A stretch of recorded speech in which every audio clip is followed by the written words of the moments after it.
We used to say the Steam Deck was the ultimate budget option, but that is not true anymore.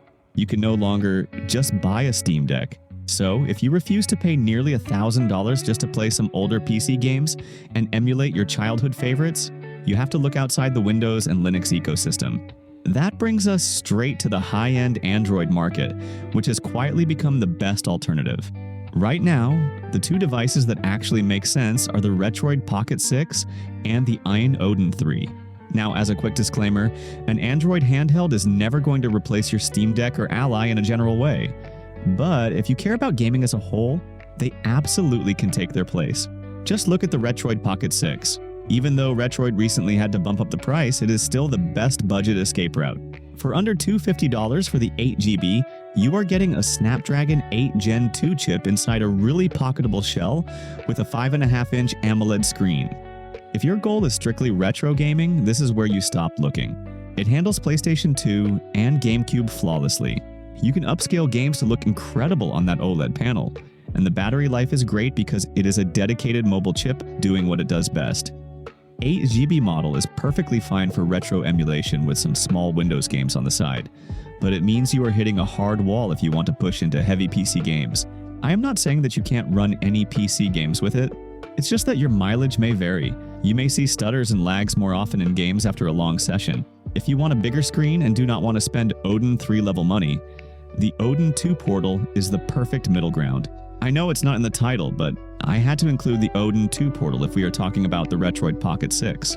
For around $250, you get the same chip that is in the Retroid Pocket 6, but wrapped around a massive 7-inch 120Hz OLED screen.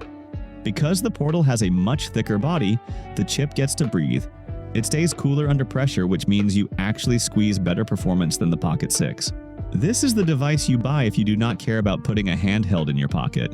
The Odin 2 portal is meant for sitting on the couch, upscaling retro games so they look gorgeous on that big display.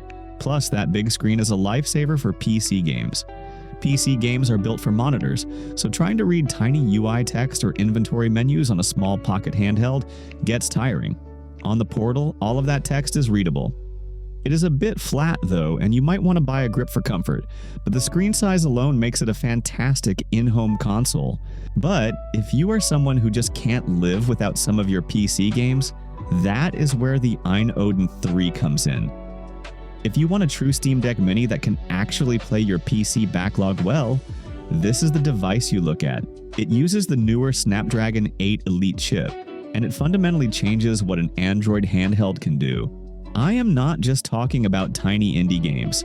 You can get The Witcher 3 running at a stable 60 frames per second on lower settings. Most of those era games run pretty well for a device this small. The 8GB base model of AYN Odin 3 is well and good, but if you are planning to play mainly PC games, you should really consider the 12GB model, as part of the RAM is used as VRAM in Game Native or Banner Hub.